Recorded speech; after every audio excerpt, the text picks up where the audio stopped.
fitting into the American society, I'll say. It was always hard for him to fit in the way I think he really wanted to. And I knew that with how he would interact with me. One time when I've shared this before, was I was fishing, and I think he wanted to kind of be like the guys on the line. Wanted to talk like them, act like them. He started this little jaunt with me while we were out in the woods fishing, where he'd call me a son of a bitch. But it was very awkward for him. And I never really realized it till now. Now I understood why he did that. So we'd say, "Get in the boat, you son of a bitch." No, okay. That was weird. 30 years later, oh, now that's why he did that. And there's tons of those things that I know we've all shared in interacting with him on a daily basis. And that's what you really loved about it. It was the cuteness. You knew he was probably doing it, and he knew exactly what he was saying, but he loved the reaction he got from all his friends and his loved ones. That was part of him. So that's my dad. What's that? Point out the writer's club, I guess. Yeah. That writer's name. Yeah, well, actually, I think that's somebody else, but I'll just pretend like it's him.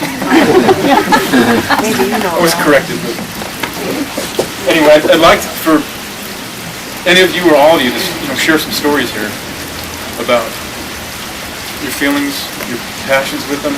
I don't know, Jerry, if you want to, there you go. If you want to share one of your stories with or your poem. Anyway, thanks for coming. I love all you guys, and we'll continue keeping in touch. And it's been incredible. Thanks.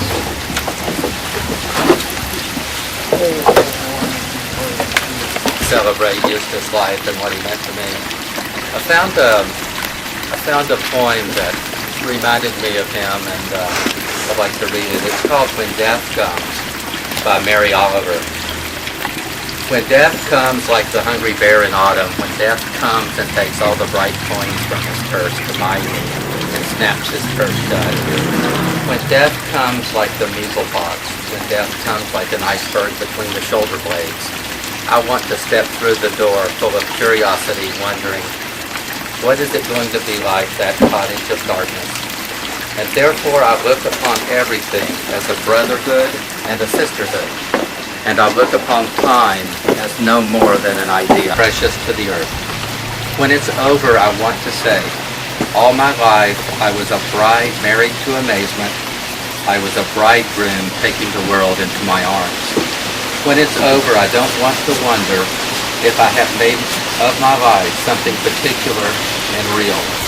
I don't want to find myself sighing and frightened or full of argument. I don't want to end up simply having visited this world. So certainly, Gosta didn't just visit this world. I mean, he lived in it, he embraced it. It was real. And it was real to the world. He was real to the world, as well as the many facets of the world were so real to him. In the past 11 years, I got to know a kind, gentle man who recently became my father-in-law. So he'd really been like that for about 11 years. His health was waning, but he had the courage and tenacity to come down to California 2 months ago to fulfill his daughter's dream, to dance with her father at her wedding. And what a sight that was. There's a touching movie of that dance on YouTube, preserving that special moment. Gosta was always living and learning, and he was certainly curious about everything. Computers, boats, airplanes, it didn't matter. I had fun video conferencing with him when he began to experiment with that. And how many countries did he visit just since I've known him? I'm not sure, but it's probably much more than a dozen. Gosta certainly lives on today. The evidence here is irrefutable. His mechanical and handyman prowess lives on in Rick. Just look at the porches, the bench, the many projects here. So well done.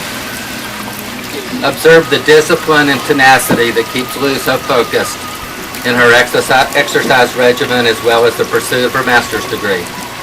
And looking into my wife's beautiful blue eyes, one can see the kindness and gentleness forged with more than a healthy dose of independence, as well as her communications, which sometimes doesn't require words. Oh yes, used to live strongly on, there can be no doubt. Used to and Shirley exposed their children to many, many different things of this world, and then let them grow independently, with integrity,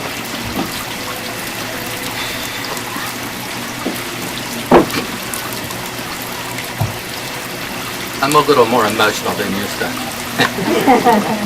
And much success. Yusta was proud of them. It's hard to see the silver lining through the clouds of sadness and loss today, but it's there. I am a better person for having known Yusta, and hopefully I absorbed just a little bit of his patience, his curiosity, his inventiveness, his perfectionism, and his integrity. I stand here today so proud to be the son-in-law of Gosta Einarsson.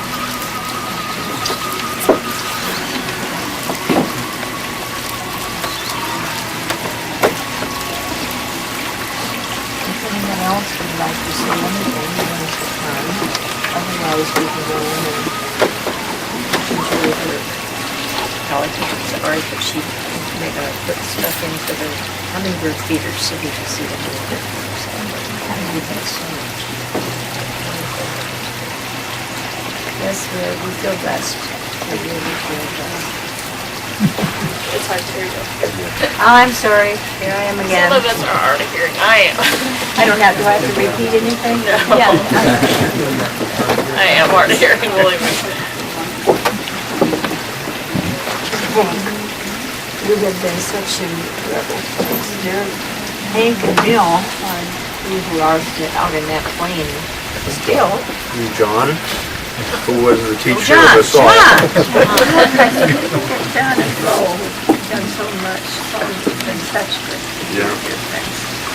I'm Hank Einarsson, another Swede, and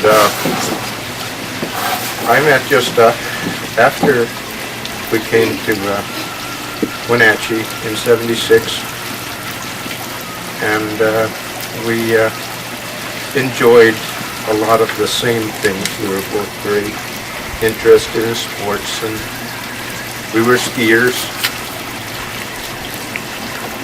and I had a strong interest in flying gliders.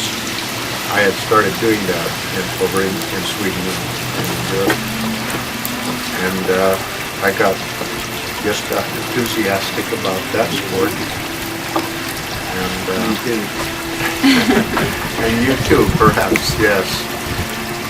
I remember when we all got together and started the glider club in Wenatchee. Yeah. You built the club. That was one thing I did. Well, you could still kind of get around and pick them up at the glider club to see the hangar you had built. And they said that was the most incredible rafter system they'd ever seen in their life. Landed a plane on the top of the building. An engineer built that, and an architect. And we did a lot of fishing together, a lot of fly fishing together. You can show the flag then. Without catching the roll. Oh, he was a very good fly fisherman by the time I got to know him. And I think I took you guys sailing too. You got him interested in that. I knew that he had been doing a lot of kayaking before, but he hadn't been doing any sailing. So I'm grateful for having shared all this time with your family. And with you, Rick. Thank you. Yeah, they were we kayaked every single Well, I met Gus and Hank at the same time. He activated the glider club out here. Back in the winter, we was 7 in the morning, it was spring. You have to speak louder.